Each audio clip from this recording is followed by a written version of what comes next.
एक बहुत बड़ा जंगल था। उस जंगल में बहुत सारे पक्षी रहते थे। रानो चिड़िया भी उसी जंगल में रहती थी। रानो चिड़िया जो कि पूजा पाठ में हमेशा नियमित रहा करती थी। वे दुर्गा माँ की बहुत बड़ी भक्त थी। ऐसे ही नवरात्र आने वाले थे और रानो जोर शोर से नवरात्रों की तैयारी में लग जाती है। ऐसे ही सुबह सवेरे रानो दुर्गा माँ की पूजा करती है और उनसे प्रार्थना करते हुए कहती है, हे माँ दुर्गा, मेरी बस एक ही ख्वाहिश है, मैं आपके दर्शन करना चाहती हूँ। मैं चाहती हूँ कि जो लोग मेरा मजाक बनाते हैं, ये लोग भी जाने कि तुम सच में हो। इतना बोलकर रानो आसपास के लोगों को प्रसाद देने जाती है। तभी एक भोलू कबूतर रानो से कहता है, अरे रानो, इतनी सुबह सुबह प्रसाद, आज कुछ खास है क्या? अरे भोलू भैया, आज नवरात्रि है, इसीलिए मैं आपको नवरात्रि का प्रसाद देने आई हूँ। मेरा 9 दिन का व्रत है। अरे पागल, तुझे कितनी बार कहा है ये व्रत वगैरह मत रखा कर।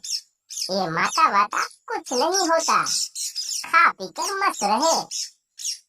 9 दिन तक भूखी रहेगी, इसके बाद भी तुझे कुछ मिलेगा? कुछ नहीं। मैं माँ दुर्गा की बहुत बड़ी भक्त हूँ। मुझे अपनी दुर्गा माँ की भक्ति पर पूरा यकीन है। वो आज नहीं तो कल मुझे अपने दर्शन जरूर देंगे और देखना, आप सब देखते रह जाएंगे। अरे यार, तुम तो बहुत बड़ी भक्त है माता रानी की। जा जा, तुझे जो भी अच्छा लगे वो कर, लेकिन हमारे पल्ले तो कभी नहीं पड़ने वाली ये भक्ति। पता नहीं उसके पीछे कोई भक्ति है या पाखंड। भैया, अगर आप पूजा पाठ में यकीन नहीं करते तो मत करो, लेकिन किसी और की भक्ति और श्रद्धा को पाखंड का नाम मत दो। इतना बोलकर रानो वहां से चली जाती है और रानो जंगल में माता का जगराता करवाती है। 9 दिन का जगराता, जिसमें जंगल के कई पक्षी वहां आते हैं। रानो पूरी भक्ति से माता रानी के गाने गाया करती थी। साथ में उस जंगल के कुछ पक्षी माता रानी की भक्ति में झूमने लगते थे। ये सब देखकर जागरण में बैठे कुछ पक्षी रानो का मजाक बनाते हुए कहते हैं, कितना दिखावा करती है रानो, लोगों को ये साबित करना चाहती है कि इससे बड़ा कोई भक्त है ही नहीं माता दुर्गा का। और 9 दिन तक उपवास भी रखती है, साथ में जागरण भी करवा रही है। माता रानी ही बचाए ऐसे पाखंड से। अरे हाँ लाडो बहन, तुम बिल्कुल सही कह रही हो। इतना ढोंग तो एक पंडित भी नहीं करता। इतना ढोंग ये रानो करती है।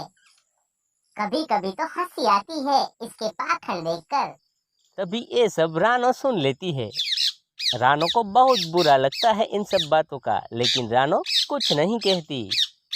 फिर कुछ दिनों के बाद रानो माता की पूजा करते हुए कहती है, माता रानी, मैं आपके सच्चे मन से भक्ति करती हूँ, लेकिन इस जंगल के पक्षी इसे पाखंड का नाम दे रहे हैं।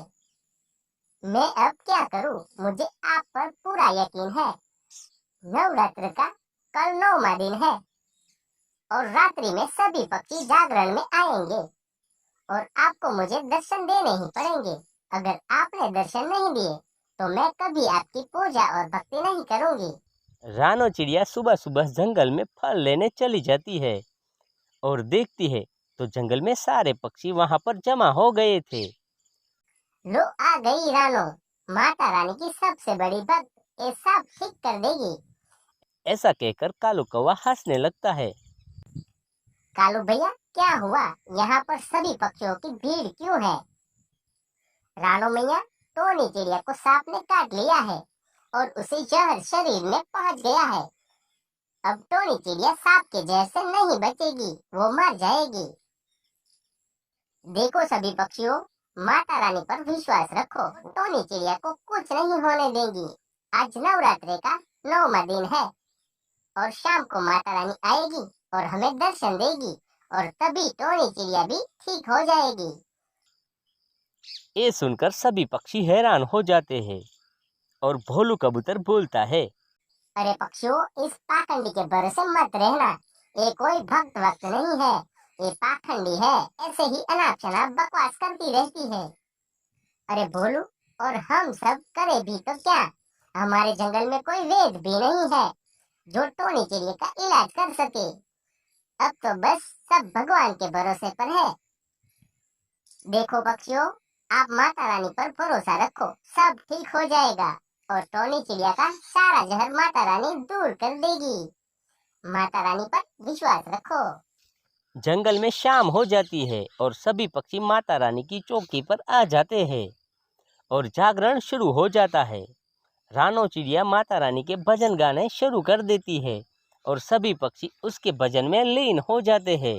तभी टोनी चिड़िया की माँ रोने लगती है और बोलती है, देखो देखो, मेरी बेटी टोनी को क्या हो रहा है, उसकी आंखें बंद हो रही है। अब मैं क्या करूं? रानो चिड़िया, मेरी बेटी को बचा लो। तभी कालू कौवा बोलता है, रानो मैया, आप देखें टोनी चिड़िया की हालत। अब आपकी माता रानी कब आएगी? टोनी चिड़िया के मरने के बाद।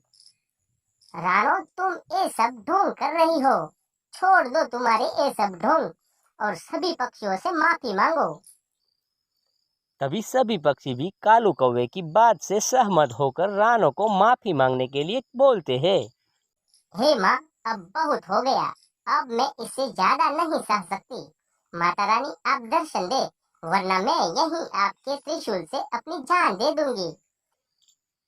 ऐसा बोलकर रानो अपने हाथ में त्रिशूल ले लेती है और जैसे ही त्रिशूल अपने शरीर पर मारने की कोशिश करती है, तभी आसमान से फूलों की बारिश हो जाती है और घंटियां बजने लगती है और माता रानी स्वयं प्रकट होती है। रानो देखती है तो और कोई नहीं, स्वयं माता रानी होती है। रानो चिड़िया, जितने पक्षियों के टोने तूने सुने हैं, और कोई होता तो नहीं सह सकता। रानो चिड़िया, मांगो, तुम्हें क्या मांगना है? तुम्हारी भक्ति से मैं प्रसन्न हुई हूँ, तुम्हें जो मांगना है वो मांग लो।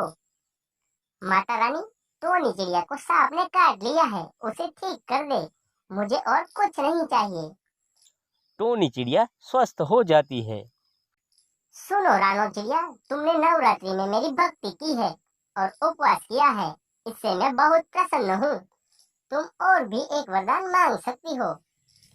माता रानी, हमारे जंगल में कुछ पक्षी आपको नहीं मानते, उसे भी आप दर्शन दे और उसका जीवन भी धन्य करें। रानो, तुम बहुत ही अच्छा काम कर रही हो और तुम्हारी भक्ति से जंगल के सारे पक्षी भी मेरे दर्शन कर पाएंगे। तभी माता रानी सभी पक्षियों को दर्शन देती है। सभी पक्षी माता रानी के दर्शन पाकर धन्य हो जाते हैं और माता रानी की जय जयकार करने लगते हैं। फिर माता रानी अदृश्य हो जाती है। सभी पक्षी रानो चिड़िया से माफी मांगते हैं और सभी पक्षी माता रानी की भक्ति में लीन हो जाते हैं।